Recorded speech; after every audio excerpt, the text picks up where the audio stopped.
नमस्कार। इस नवरात्रि की ढेर सारी शुभकामनाएं आपको मेरी तरफ से। इस बार मुझे तो आप देख ही रहे हैं, मैंने तो YouTube से छुट्टी ले रखी है। इस बार नवरात्रि, दिवाली पता नहीं कब ठीक होंगी, पर ठीक है, इसके बारे में हम बाद में बात करेंगे।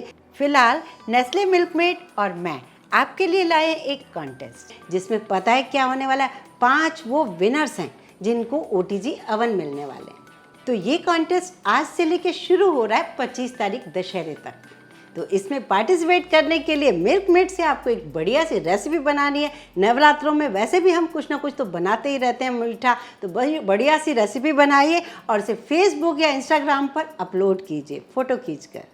फ़ोटो अपलोड करते टाइम आपको 2 हैशटैग यूज़ करने होंगे। नीचे डिस्क्रिप्शन बॉक्स में आपको क्या करना होगा, हैशटैग मिल्कमेड स्वीट स्टोरी और हैशटैग मसाला किचन आप वहां डाल देंगे तो उसे हमें पता चलेगा कि आपने इस कॉन्टेस्ट में पार्टिसिपेट किया है। इस कॉन्टेस्ट की सारी जानकारी आपको हमारे डिस्क्रिप्शन बॉक्स में मिल जाएगी और जल्दी जल्दी कीजिए, इस कंपटीशन में पार्टिसिपेट कीजिए। आप अपनी फ्रेंड्स, फैमिली, रिलेटिव्स सभी के साथ इसको शेयर कीजिए। ये मौका निकलना नहीं चाहिए। जल्दी जल्दी पार्टिसिपेट कीजिए और बढ़िया सी रेसिपी बनाकर भेजिए। इस बार आप मेरे राइट हैंड बनिए और मुझे इंतज़ार रहेगा आपकी रेसिपी को देखने का। बाय।